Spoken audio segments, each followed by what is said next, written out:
नमस्कार, मी कल्पना आपल्या यूट्यूब चॅनलवरती तुमच्या सर्वांचे स्वागत करत आहे।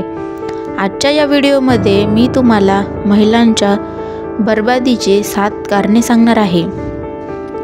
त्यामध्ये नंबर 1, आपल्या आईच्या म्हणण्यानुसार सासरमध्ये राहणे। मुलगी ज्या वेळेला लग्न करून सासरी येते त्यावेळेला ती सगळं घरदार, आईवडील सगळ्यांना सोडून सासरी आलेली असते। तर आपल्या धर्मशास्त्रानुसार तिचं सासर हेच तिचं सर्वस्व आहे। तर तिच्या आईच्या सांगण्याने जर ती तिच्या सासरी भांडणं होत असतील, पती पत्नीमधले प्रेम कमी होत असेल, सासू सासऱ्याच्या विषयी आदर कमी होत असेल, तर अशा गोष्टी त्या महिलेला बर्बाद करू शकतात। म्हणून प्रत्येक गोष्टीमध्ये आईचा सल्ला हा मुलीने घेऊ नये, सासरी आनंदाने तिने जगावं। नंबर 2, माहेरच्या विषयी जास्त मोह असणे।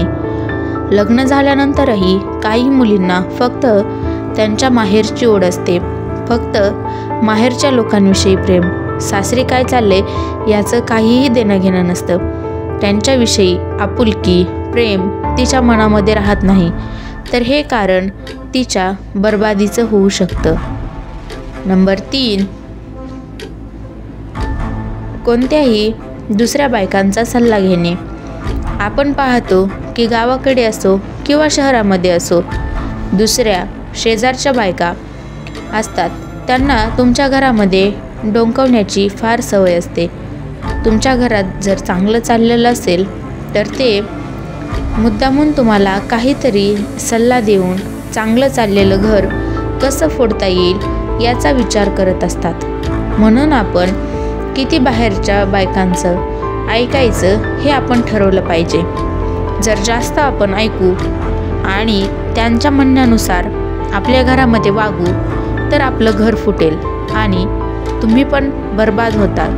म्हणून हे बर्बादीचं कारण होऊ शकतं। नंबर 4, आपल्या सासरच्या लोकांना नापसंत करणे। आपण बऱ्याच वेळेला असं बघतो की महिलांना सासरच्या लोकांपेक्षा माहेरच्या लोकांविषयी जास्त प्रेम असतं आणि ते त्याच लोकांना पसंत करतात।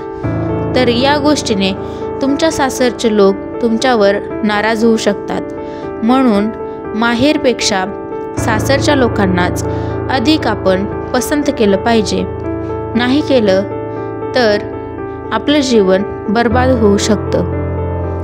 नंबर 5, नवऱ्यासाठी कमी आणि दुसऱ्यासाठी जास्त आनंदी राहणे।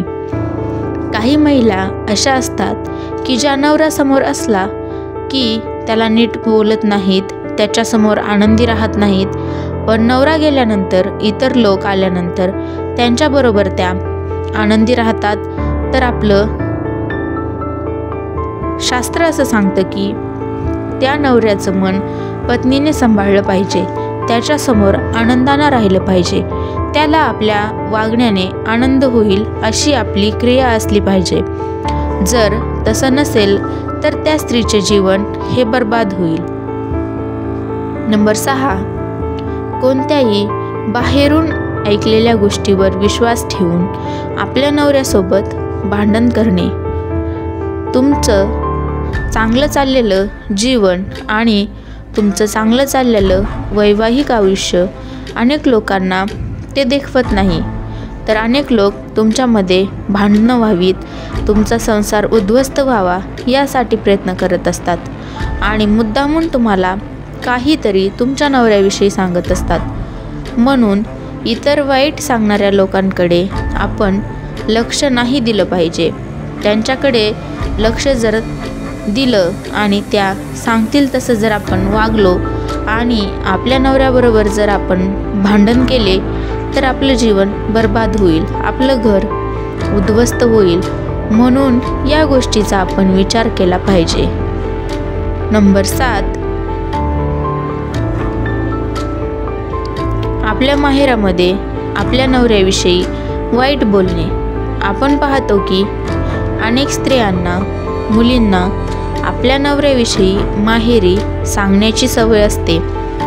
तो माझ्याबरोबर नीट वागत नाही, तो असा आहे, तो तसा आहे, असं काही ना काही नेहमी आपल्या पतीविषयी वाईट त्या माहेरामध्ये सांगत असतात.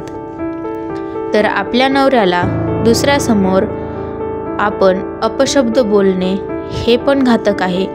त्याच्याविषयी माहेरी बोलणे हे पण घातक आहे. अशा जर गोष्टी, अशा क्रिया आपण जर केल्या तर आपलं आयुष्य बर्बाद होईल. म्हणून या गोष्टीचा आपण विचार केला पाहिजे. नेहमी त्याच्याविषयी चांगलं बोलावं, त्याचा आदर वाढेल, त्याचा सन्मान वाढेल असं त्याच्याविषयी आपण माहेरामध्ये बोललं पाहिजे. मग आपले जीवन सुखी होईल. तर या 7 गोष्टी आहेत की ज्याने चांगला हसता खेळता घर हे महिलांचे बर्बाद होऊ शकतं. म्हणून या गोष्टी आपण लक्षात घेतल्या पाहिजेत. जर तुम्हाला ही माहिती आवडली असेल तर व्हिडिओला लाईक आणि शेअर करा व आपल्या यूट्यूब चॅनलला सबस्क्राईब करा आणि ही महत्त्वपूर्ण माहिती आपल्या जवळच्या लोकांपर्यंत पोहोचवायला विसरू नका. धन्यवाद.